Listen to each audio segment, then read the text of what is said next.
Bienvenidos a Elecciones y Democracia. En esta ocasión hablaremos de los antecedentes de la historia y la evolución del derecho electoral en nuestro país. Y para lo cual contamos con la presencia de un ícono en la justicia en nuestro país, una mujer que ha sido reconocida por su destacada carrera judicial dentro del Poder Judicial de la Federación, donde se ha desempeñado como jueza de distrito, magistrada de circuito, la primera magistrada electoral en nuestro país, además de haber sido la primera consejera de la Judicatura Federal por oposición en México.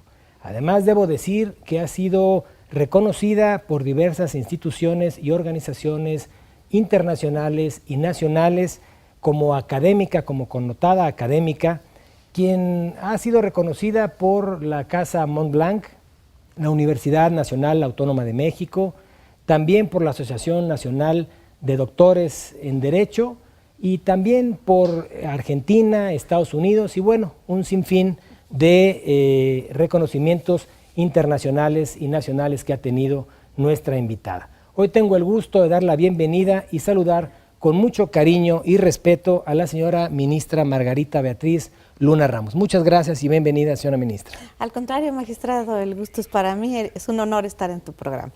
Gracias, señora ministra. Y bueno, respecto al tema que platicaremos el día de hoy, que es la historia y evolución del derecho electoral en México, permítanme llevarlos a esta información, por favor. En México, la evolución del derecho electoral ha registrado hechos importantes durante el último siglo en el que destacan, entre otros, el reconocimiento al voto de las ciudadanas en 1953. Por otra parte, se crearon en 1977 los diputados plurinominales, como una vía para dar voz y voto a las minorías en el Congreso. Asimismo, las instancias encargadas de calificar las elecciones, conocidos como colegios electorales, desaparecieron para dar paso a los tribunales electorales, siendo el primero de ellos el Tribunal de lo Contencioso Electoral, TRICOEL, en 1988. También es importante destacar la creación del Instituto Federal Electoral en 1990, con lo cual se encomendó a un organismo ciudadano la organización de las elecciones. Señora ministra, pues como pudimos ver en esta importante información que se ha dado en la cápsula, me gustaría platicar con usted, que nos platicara al público, ahora que usted estuvo palpando de cerca el tema de la transformación y que fue la primera magistrada en materia electoral en nuestro país, ¿nos podría decir cómo se ha transformado la forma de elegir a nuestros gobernantes? ¿Cómo se ha transformado las elecciones en nuestro país, por favor? Bueno, primero que nada, yo lo que quisiera decir es que no es tan cercano el tiempo que hace que yo estuve en el Tribunal Electoral. Yo estuve en la Sala de Segunda Instancia en 1994, pero bueno, fue una experiencia muy agradable, muy bonita. Conocí una materia en la que antes no había incursionado y bueno, fue una hermosa experiencia. ¿Qué ha pasado con las elecciones en nuestro país? Si nosotros vemos cómo se delinea el México de post-revolucionario, pues ahí teníamos un sistema que venía incluso de la Constitución desde 1836, un sistema de autocalificación de elecciones. ¿Por qué? Porque después de la Revolución Mexicana, que se empiezan a crear una serie de instituciones, entre ellas pues se crea un partido político importante, antecedente del actual Partido Revolucionario Institucional. Bueno, se vive muchos años con un solo partido mayoritario. Entonces, ¿qué pasaba? Pues las elecciones las organizaba una institución del gobierno del Estado, lo que era antes la Comisión Federal Electoral, era la encargada de organizar las elecciones. Sí.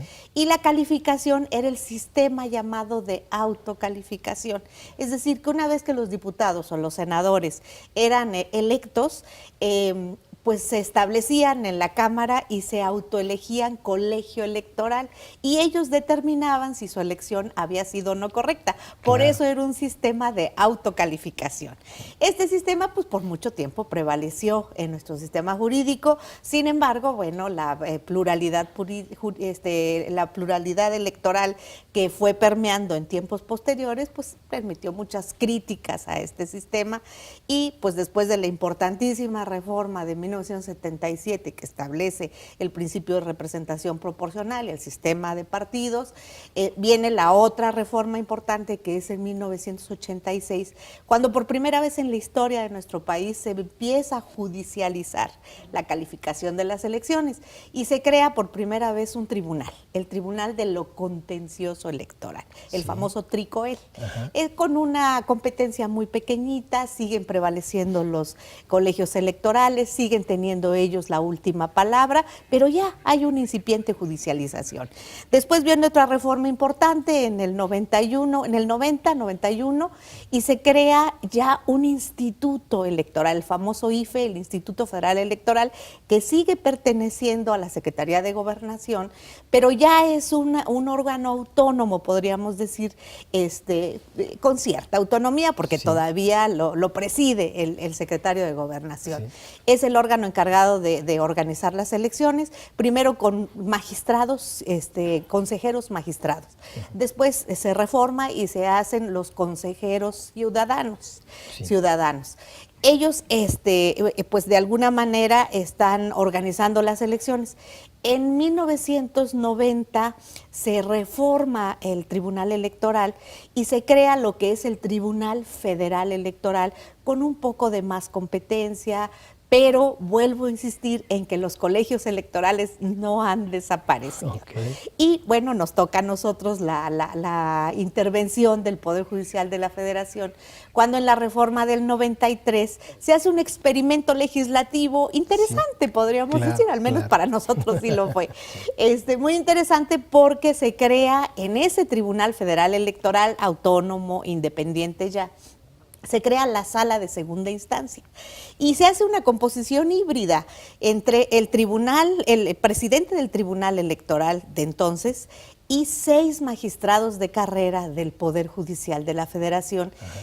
Integran esa sala de segunda instancia en la que tuve el honor de participar, por eso fui la primera mujer magistrada electoral. Integré esa sala de segunda instancia que se creó exclusivamente para la calificación de las elecciones de 1994.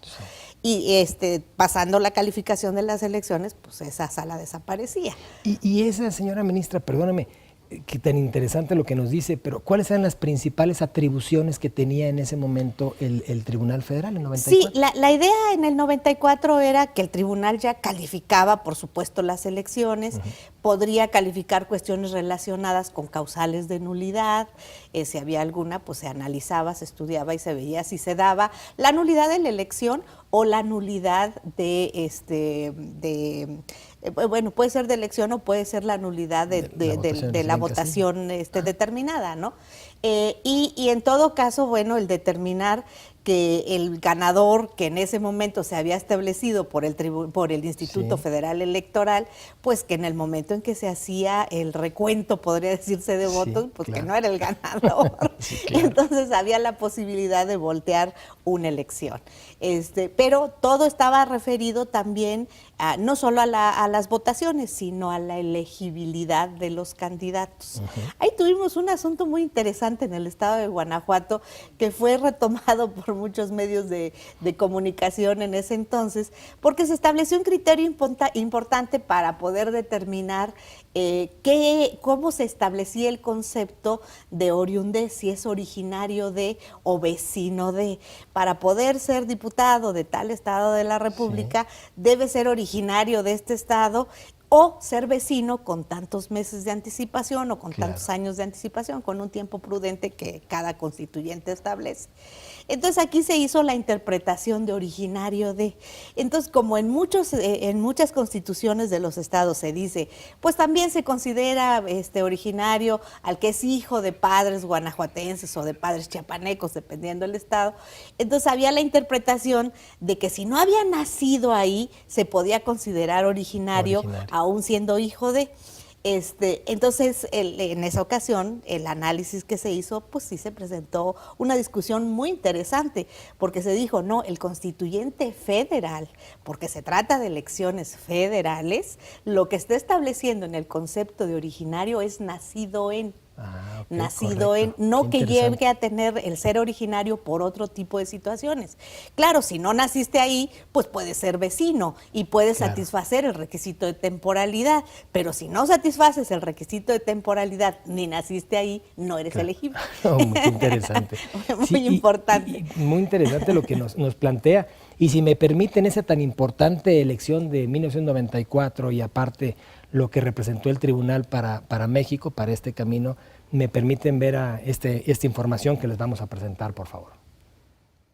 Durante el proceso electoral de 1994 se renovaron la Presidencia de la República, 500 integrantes de la Cámara de Diputados y 128 senadores. Adicionalmente, se celebraron elecciones estatales en las que se eligieron gubernaturas, integrantes de los ayuntamientos y diputaciones locales. También se celebraron elecciones extraordinarias en distritos de Puebla y Veracruz.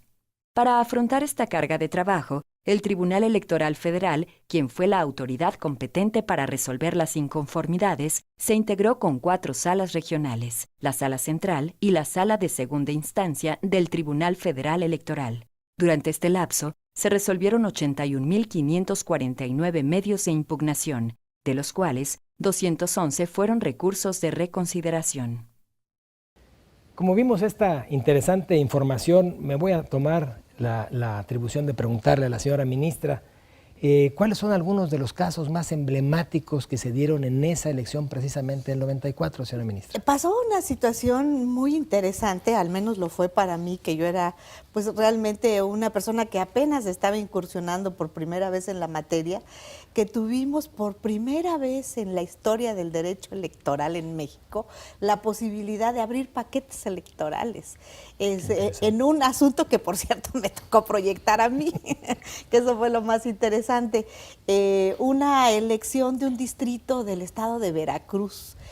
Tuvieron que ir los muchachos del Tribunal Electoral al distrito correspondiente a traer los paquetes electorales, los abrimos en el tribunal, se levantó un acta, se hizo el recuento y las elecciones cambiaron. Se revocó la sentencia de la sala Jalapa en esa época y se dio el gane al candidato de otro partido político. Ese fue un asunto interesantísimo porque fue la primera vez en la historia que abrimos paquetes electorales e hicimos recuento. Qué interesante. Sí. Y bueno, pues obviamente todos los asuntos que se han presentado en ese tribunal, como en muchos otros, también han derivado en criterios que a la postre o en la actualidad han sido todavía retomados y son, bueno, pues sirven también de sustento para resolver asuntos hoy en día.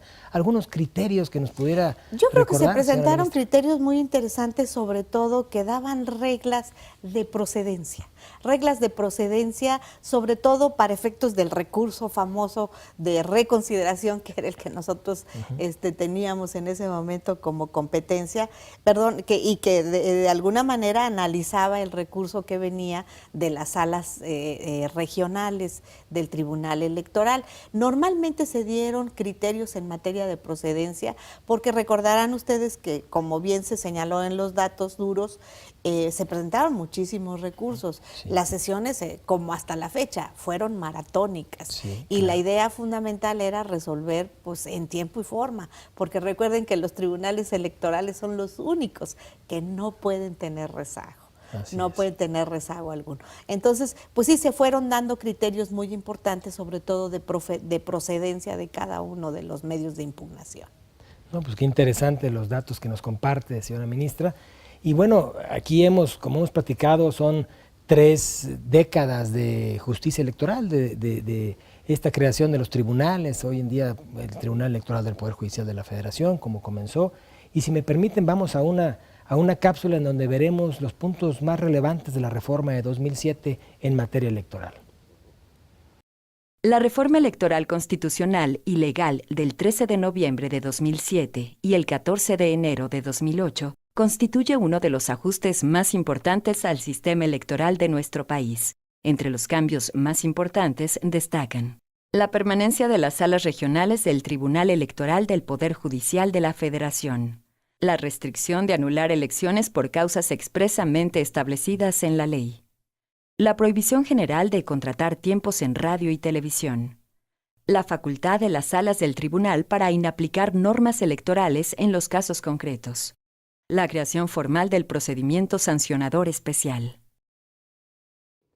Señora ministra, como pudimos ver estos importantes datos, por ahí hay una contradicción de criterios muy famosa, 2-2000 del Pleno de la Suprema Corte de Justicia de la Nación, y posteriormente llegaron algunos asuntos importantes también, sin duda, al Pleno de la Suprema Corte, donde usted tuvo una importantísima participación, la cual después fue objeto de reforma. Y me gustaría que a nuestro público les pudiera compartir cuáles fueron esos temas y explicarnos un poco más sobre ese tema, por favor. Sí, para llegar a ese tema voy a hacer un poquitito de historia. Claro. Cuando se hace la reforma del 93 y se crea la sala de segunda instancia en 1994, pues esta sala fue efímera, fue para una sola calificación de elecciones, pero esto dio lugar a otra reforma muy importante, que fue la reforma de 1996, cuando el tribunal, entonces Tribunal Federal Electoral, el famoso TRIFE, sí, se adhiere al Poder Judicial de la Federación. En 1996 se hace la importantísima reforma constitucional, donde este tribunal, que antes era autónomo, pasa a formar parte del Poder Judicial de la Federación y entonces adquiere el nombre de Tribunal Electoral del Poder Judicial de la Federación, porque ya es una parte de este poder público. Sí. Y aquí quiero explicar algo que más adelante, cuando platiquemos lo de la contradicción, va a encontrar su razón de ser. Okay. Cuando nosotros estuvimos en el tribunal, justamente se platicaba que la reforma estaba por llegar y que había una gran discusión entre los que estaban involucrados en la creación de la reforma constitucional, de cuál era la forma en que este tribunal tenía que actuar. ¿Por qué razón? Recuerden que históricamente la Suprema Corte de Justicia de la Nación y el Poder Judicial de la Federación siempre han pintado su raya en materia electoral. Sí. O sea, la improcedencia en cuestión de amparo, en cuestión de cualquier medio de defensa de los que conoce la Suprema Corte de Justicia de la Nación, siempre se dijo, no es el Poder Judicial de la Federación el órgano encargado de analizar cuestiones de naturaleza política o de naturaleza electoral. Entonces, por esa razón, siempre se estableció la improcedencia del juicio de amparo en materia electoral. Y la improcedencia está establecida pues, desde hace muchos años en la Ley de Amparo y algunas veces hasta en la Constitución. Entonces, lo que sucedió en ese momento, quienes estaban en la discusión de la reforma de 1996 decían, es que entendemos que el tribunal es la máxima autoridad. Todavía existían hasta ese momento los colegios electorales, sí, pero ya exclusivamente para calificar la elección de presidente de la República, porque para la elección de diputados y senadores ya era el tribunal el que tenía la calificación. Qué interesante. Entonces, cuando se piensa qué va a pasar con el quehacer del tribunal, lo que se decía, el único problema que tiene el tribunal, y sobre todo ahora que se le pase hasta la calificación de la elección del presidente de la República, es que es un tribunal de legalidad. Es un tribunal que solamente conoce en materia de legalidad, pero en el momento en que se presenten cuestiones de constitucionalidad vamos a tener el mismo problema. ¿Por qué? Pues porque no va a tener competencia, porque no pertenece al Poder Judicial de la Federación. Sí. Y esa fue la razón por la que se pensó que la mejor forma de darle autonomía, independencia en la materia electoral, sin que perjuicio de que conociera de todas aquellas cuestiones relacionadas con las instituciones electorales, era precisamente adherirlo al Poder Judicial para que pudiera tener posibilidades de control de constitucionalidad. Pero no un control de constitucionalidad de manera totalmente abierta como la Suprema Corte de Justicia de la Nación. Sí estaba adherido y podía tener conocimiento de constitucionalidad, pero de la misma forma que la tenían los tribunales colegiados en materia de amparo directo y que la siguen teniendo. O sea, se impugna en amparo directo una sentencia, no se impugna la ley, pero eventualmente en los conceptos de violación se pueden aducir violaciones a la Constitución por la ley que nos están aplicando. Y si se determina que la ley aplicada es inconstitucional, esa ley no se aplica, se concede el amparo porque el acto de aplicación, la sentencia o la resolución, se apoyó en una ley que no es constitucional. Entonces, no me conceden el amparo por la ley, pero sí me conceden el amparo por el acto de aplicación que se apoyó en una ley inconstitucional. Entonces, de esa forma se había pensado que era de alguna manera la posibilidad de involucrar al Tribunal Electoral en materia de constitucionalidad. Sin embargo, en algún momento se presentó una situación en la que hubo una discrepancia de criterios. Bueno, lo que sí conservó, y debo de mencionar para nuestro público, la Suprema Corte de Justicia de la Nación, fue competencia exclusivamente en materia de acciones de inconstitucionalidad, en materia electoral. Y esa hasta la fecha la tenemos. Nosotros conocemos de acciones de inconstitucionalidad en materia electoral. Pero todo lo que se refiere a los juicios que tienen que ver con la calificación, la preparación de las elecciones y los derechos ciudadanos, todo es competencia del Tribunal Electoral. Entonces, hubo una vez una discrepancia de criterios relacionada con alguna cuestión de los diputados en materia de representación proporcional. La Corte dijo una cosa y la Sala Superior del Tribunal Electoral dijo otra en la misma materia. Entonces, el entonces presidente del Tribunal Electoral, de la Sala Superior del Tribunal Electoral, presentó una contradicción de criterios ante la Suprema Corte de Justicia de la Nación. Sí. Y entonces la Suprema Corte de Justicia de la Nación le desechó.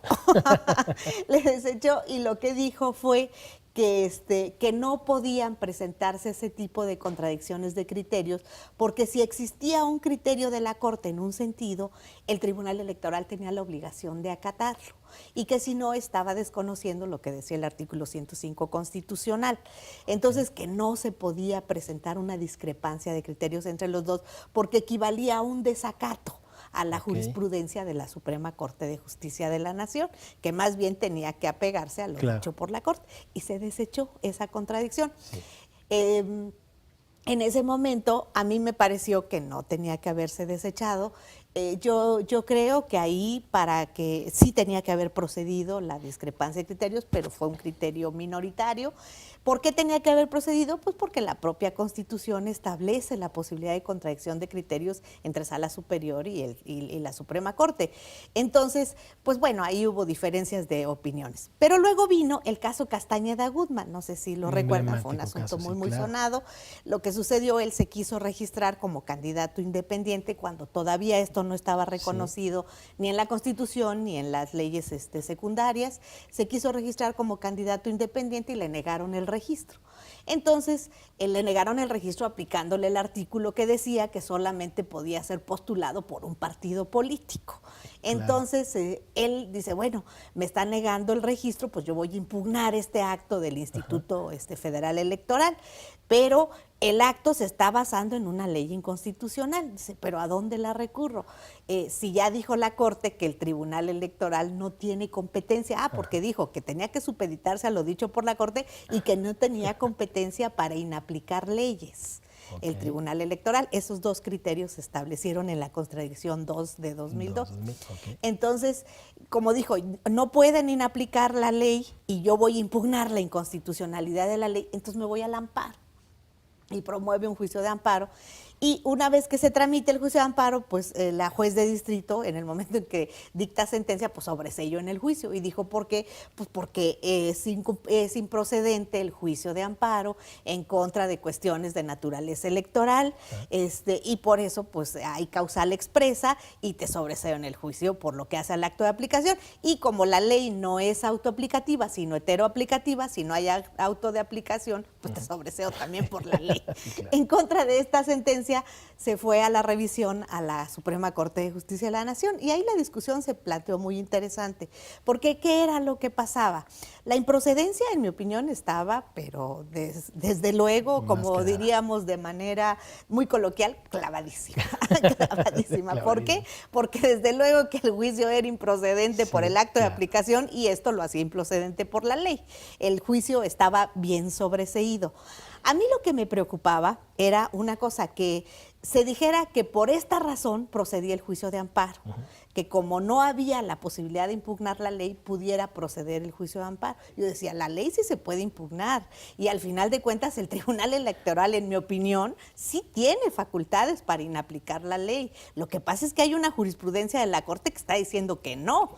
Entonces, lo que tenemos que hacer es echar abajo esa jurisprudencia, reconocerle la competencia al Tribunal Electoral y que estudie el tribunal competente el análisis de la constitucionalidad de la ley de su competencia, que era la ley electoral. Claro. No podemos permitir la procedencia del juicio de amparo porque es abrir la puerta a algo que siempre se ha determinado que no es el camino. Entonces no podíamos abrir el camino del juicio de amparo. Entonces lo que yo proponía era, estuve de acuerdo con el sobreseimiento, ahí hubo un criterio mayoritario y se dijo, sí está bien sobreseído. Sin embargo, yo hice un voto concurrente porque yo lo que decía era que se le dejaba en estado de indefensión al promovente. ¿Por qué se le dejaba en estado de indefensión? Si viene al amparo, le decimos que es improcedente porque es electoral. Claro. Y si va al Tribunal Electoral, le dicen, pues con la pena, yo no tengo facultades para inaplicar leyes porque la Corte ya me dijo que no. Entonces, pues lo dejábamos en estado absoluto de indefensión. Entonces yo lo que decía, este es un caso pues realmente víctima de un criterio que está establecido por la Suprema Corte y que en mi opinión debiera cambiarse. Entonces lo que tenemos que hacer es dejar sin efectos esa tesis y mandar en incompetencia el asunto al Tribunal Electoral. Yo sé que no es lo ortodoxo, porque cuando un juicio no es procedente, quiere decir que es improcedencia de vía, y ahí se sobresee, y si estás en tiempo, pues lo planteas en la vía correcta. Sí. Pero aquí, por supuesto, que el tiempo se le había ido, pero con creces. Entonces, aquí, la idea de mandarlo en incompetencia no era porque desconociéramos que en improcedencia de vía no tenía que hacerse eso, sino porque era la única forma de no dejarlo en estado de indefensión y no privarlo de un recurso adecuado y de una defensa adecuada. Si lo mandábamos en incompetencia, el tribunal ya no tenía posibilidades de desecharlo porque fuera extemporáneo, tenía la obligación de entrarle, y si ya estábamos diciendo que la tesis tenía que echarse abajo precisamente porque sí tenía facultades el tribunal para analizar amparo contra leyes para inaplicar, claro, entonces estaba en posibilidades de que se lo analizara el tribunal competente para eso, el Tribunal Electoral del Poder Judicial de la Federación. Sin embargo, pues no obtuvo eco mi propuesta y solamente obtuvo la votación necesaria para confirmar el sobreseimiento. El tiempo más tarde pues me dio la razón. ¿Por qué? Porque el señor Castañeda se fue a la Corte Interamericana de Derechos Humanos a pelear precisamente que no había un recurso efectivo, lo cual le dijeron es totalmente cierto y violatorio de los tratados internacionales. No le está dando el Estado mexicano la posibilidad de defenderse adecuadamente en el recurso que proceda. No nos estaba diciendo cuál, ni mucho menos el que el sistema establezca, pero aquí no lo establecía por las razones que ya expliqué. Entonces, ahí ganó el juicio precisamente en la Corte Interamericana de Derechos Humanos. Y yo digo, si lo hubiéramos mandado en incompetencia, nos hubiéramos ahorrado una sentencia en contra del Estado mexicano. Ese asunto fue muy, muy interesante y, bueno, se interpretó que el 99 de la Constitución no le daba facultades para el análisis de constitucionalidad de leyes. Sin embargo, en 2007 se hizo la reforma constitucional y en el 99 se dijo de manera específica, y sí puede analizar el Tribunal Electoral constitucionalidad de leyes y con la consecuencia de inaplicar cuando determine que son inconstitucionales. Claro. No, pues interesantísimo. Entonces, lo que nos para plantea. mí fue precioso. No, pues claro, la historia le dio la razón, señora ministra, y bueno, pues muy interesante lo que nos plantea de este avance que ha tenido la justicia electoral, el derecho electoral en nuestro país, y no me resta más que agradecer a nuestra distinguida invitada, la ministra Margarita Beatriz Luna Ramos, por compartir con nosotros este tema. Muchas gracias, señora ministra, por haber venido y aceptar la invitación a Elecciones y Democracia. Muchas gracias. Al contrario, la agradecida soy yo. Gracias por permitirme platicar con usted, magistrado, y por supuesto con su público, que espero le haya servido de algo este comentario. No, de mucho, señora ministra. Muchas gracias a todos y nos vemos en el siguiente capítulo de Elecciones y Democracia. Hasta la próxima.